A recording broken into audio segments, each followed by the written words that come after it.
In the year 2011, and I mean, food safety has been around from the HACCP days back in the 1950s, but in the year 2011, things have taken a turn where the Food Safety Modernization Act was signed into law, ratified by the US Congress. And with that act came several sweeping measures for the protection of the food supply chain for the unsuspecting public in the event of adverse effect, and specifically here to the US.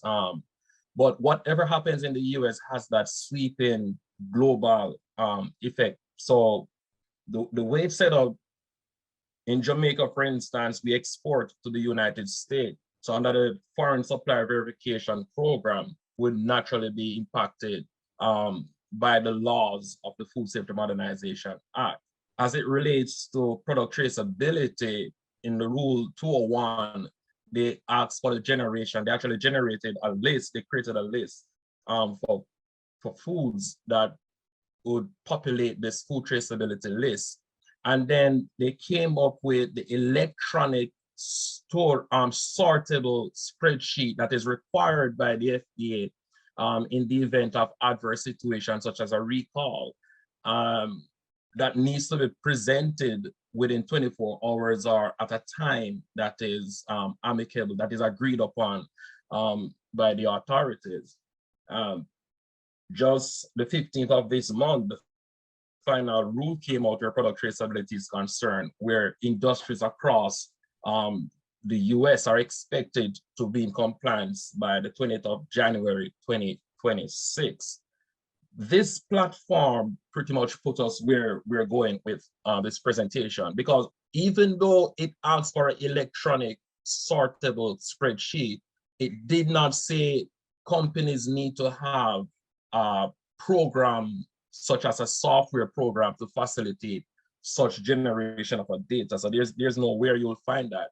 But it does put us in a position where if we are going in that direction of providing this required documentation for the companies that are impacted, it would be wise to have a program that can help to generate such information when needed.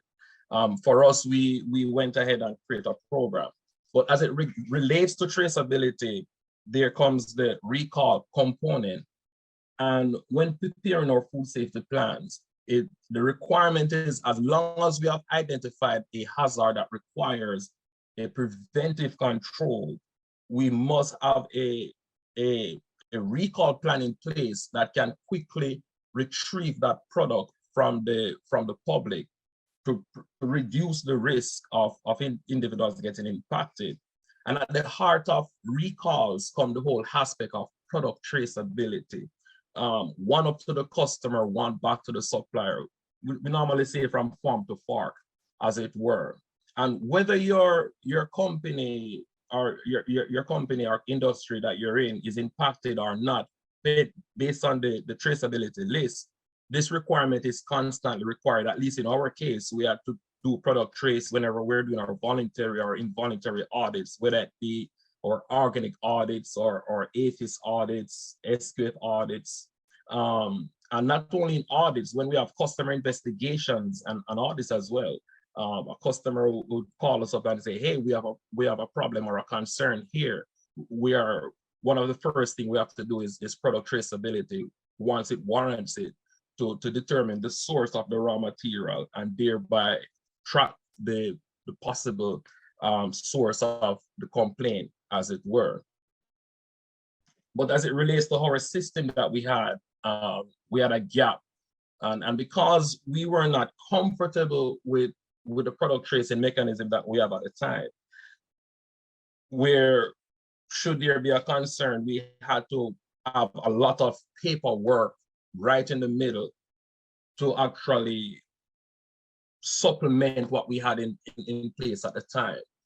And it would work. Fate would have it that the program or our program sponsor or the company that we work with, the desire was for what we call a hamburger version of a system. That's the system that was in place was so complex that it took weeks and months to train individuals on the system. So there was this desire for an easy system, and what better way to introduce a needed requirement of product traceability than to introduce it into a new system anyway. So there were several other opportunity costs, high maintenance of the program that we had, waste of resources such as pallet labels. And as I said, no sure way to do that product trace that we had. So we went to the drawing board, we started to do the research to find a program that could meet that ease of use that we wanted, that easy, user-friendly, as the project sponsor put it, the hamburger version. And hamburger version in the sense that, you know, when you go to like McDonald's or KFC and you look on the screen, oh, what do you want? You want a Big Mac. Oh, that's all it's supposed to be, such simple and easy. We never had that. So with that desire of a simple system, why not put a program that can do what the regulators ask for simultaneously? And we decided to build our own system, customized. And we decided to use purchase orders for more than one reason. Purchase orders have been around with businesses for as long as there has been businesses. And with purchase orders, their time, their date, involve quantity, type, conditions of material. All of those are negotiated upfront, even before a purchase order will come from a company. And in our operation, we were a bulk handling operation, which means that we're using large quantities of raw material to create large quantities of finished product, which pretty much made it much simpler for us to use the purchase order approach to creating our traceability program that we needed in our hamburger version of a system.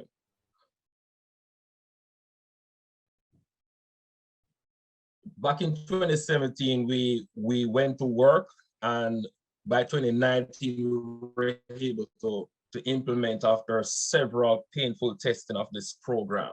And I'm gonna keep moving. So about this system, the team at Focus Work, they have a program that does pretty much is ERP, enterprise planning, enterprise resource planning system. They have a system that can function, but as I said, we desired that hamburger version, that simplicity of a system. So we designed what we needed, and they were willing to allow us to overlay our user interface that we desired and functionality that we desired on their existing platform. Their existing platform never had the capability to do product trace by purchase order. Their system was simple by lot numbers.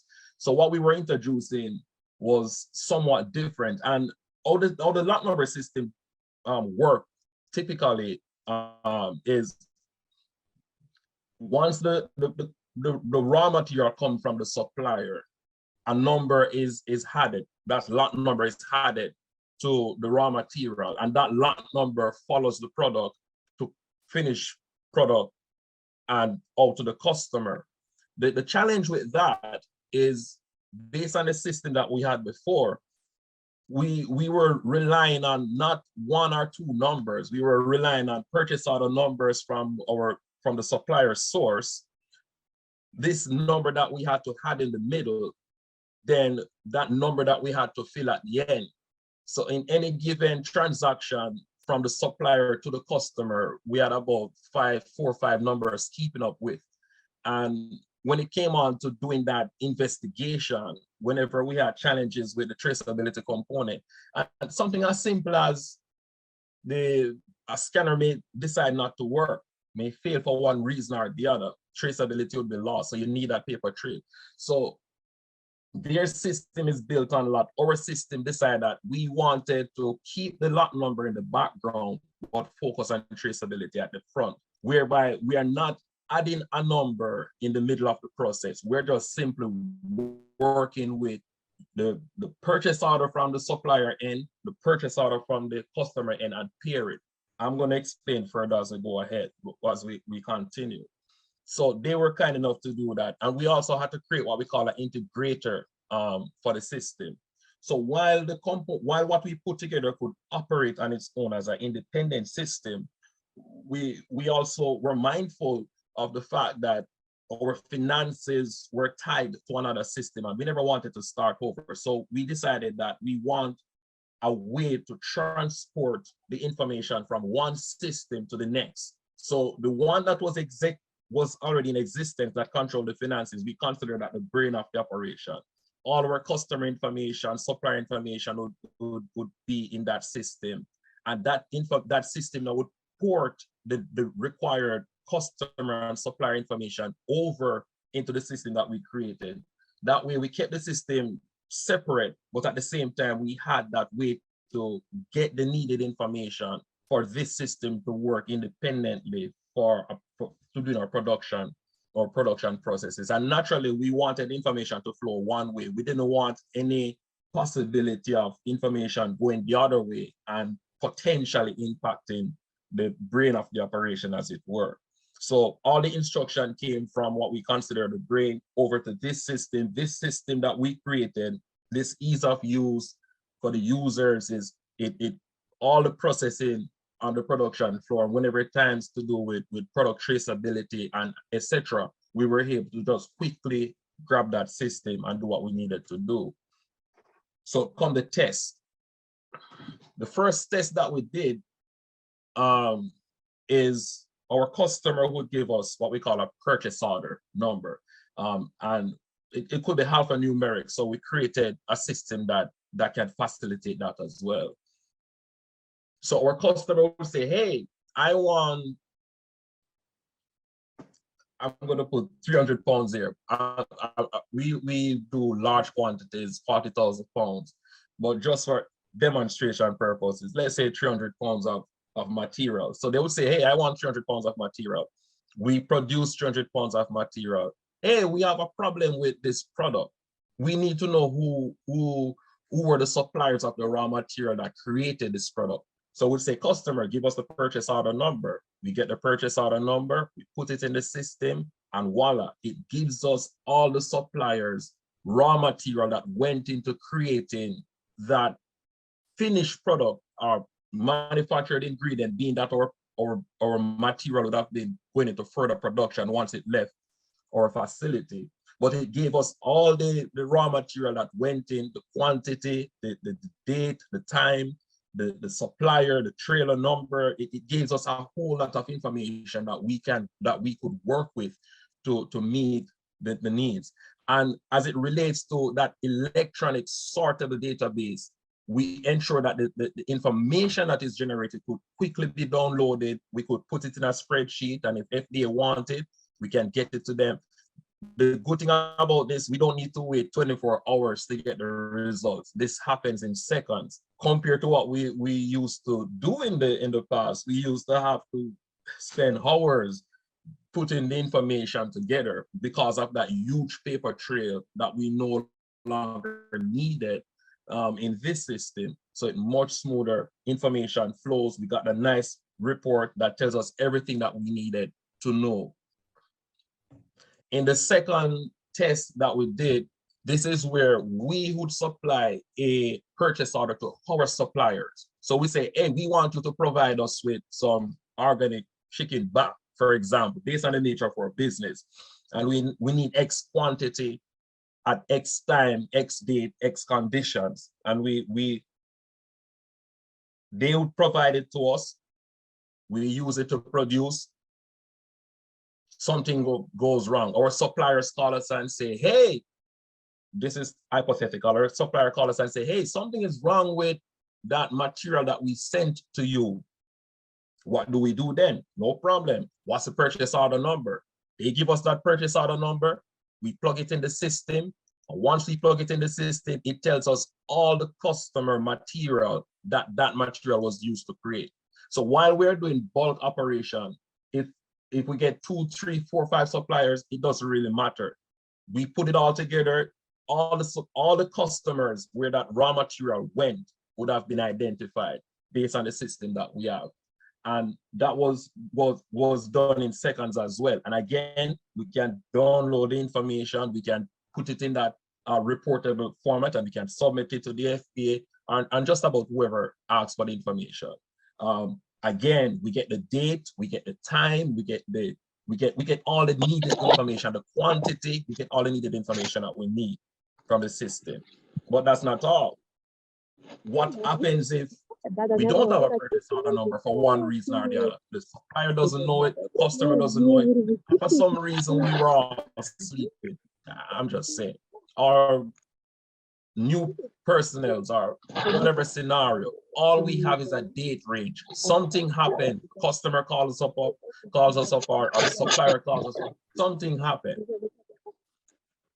All they have is a date range. No problem. We put the date range in. It gives us a nice spreadsheet of information. It gives us all the supplier information, all the raw material that went into creating, all the customer information, and it gives us is a nice bulky report. So unlike the others that take seconds, this takes minutes to generate. And the more the date range, the wider the date range, the longer it takes to generate this report. Nonetheless, once it's done, we can export it, Excel format, whatever format, and we can sort it, and we can do whatever investigation we need to do.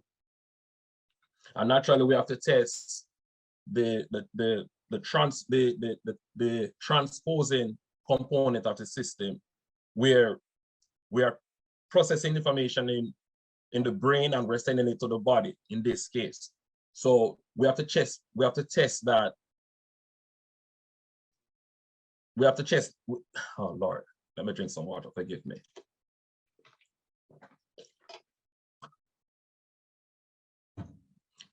Right. So we have to test that intermediary that takes the information from the brain to the body. So once we put in all the customer information and the supplier information in the brain, as it were, we transpose it. We have to test that portion of it. And to our satisfaction, whatever information is inputted, that's information that came over, and we were very satisfied with the results. Once it came on time to do the product traceability exercise, we plug the purchase order number in it, or the date range, whatever we have, and it quickly generates the information that we need to go. And then to aid the program, we created another report that gives us an inventory monitoring of the raw material that's not used. The truth is, if you don't keep up with your raw material, it gets lost. So our program is designed for first in, first out. What that means is we will always seek to use the aged material first. This way we prevent the loss of raw material to create our customer orders. Whatever is not used, it goes into this report. It automatically tells us what's the supplier, what's the raw material, the quantity that we receive, etc., how much was used and how much was left. Once we know what is left, then we know that we can always go back, get this raw material and use it before it reaches or gets close to its shelf life. And of course, with every program, there are limitations. Our program was not designed for small batches. It's a bulk handling operation.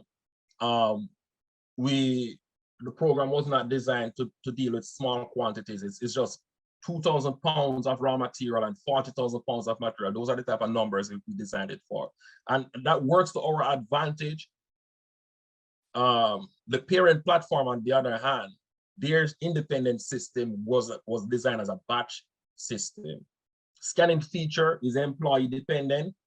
I mean, the system that we had before was employee dependent where scanning is concerned. The system that we put in place is employee dependent where scanning is concerned, but there's a significant difference. The system that we had before, once the scanner was broke, there was no way to move the raw material from the supplier to the customer. We had to get the paper trail. One of the things that we did, we created a manual override where you can quickly grab that raw material from a drop-down list and you can move it to that customer order that is being generated. So that was one of the things that we did. The next thing that we did, instead of using $2,000 scanners, I'm talking US dollars now. So instead of using $2,000 scanners, we went to disposable scanners.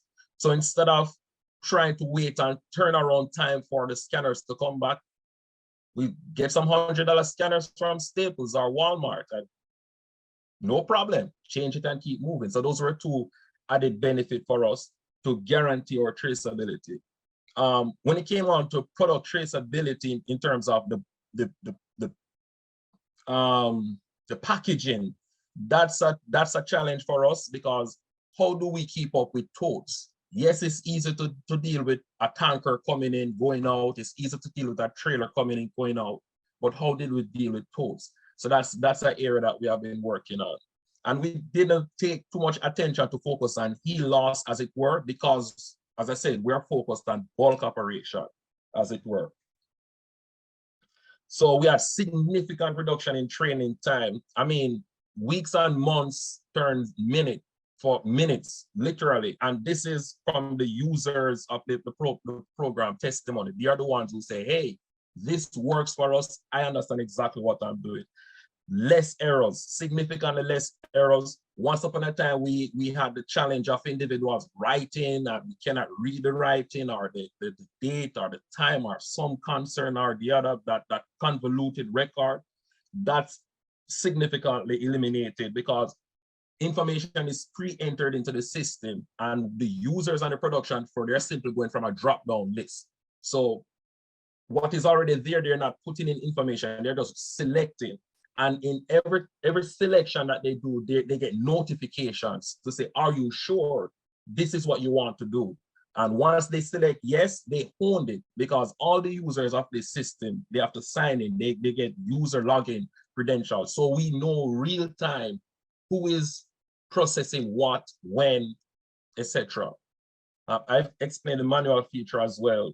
Explained the reduction in waste, such as pallet labels. That's another significant advantage for us.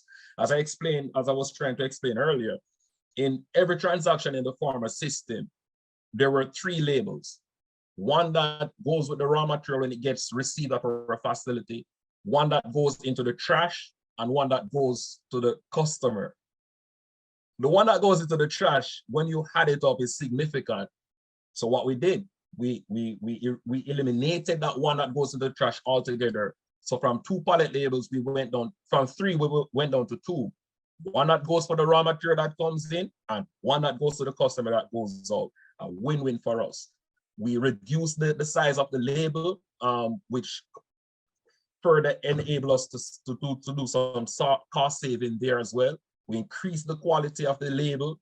I mean, we had poor labels before that. Information can get distorted. We use perforated labels, much easier to separate, change the color, and had a lot of fun where that is concerned. And when you look at the net benefit of the program, we consider it to be a third of the cost for maintenance compared to what we had in place before. So for us, the purchase order approach that we sought to use to do our product traceability worked. It produced the records that we needed, whether we're doing a voluntary audit, an involuntary audit, a customer investigation, a supplier investigation. It worked.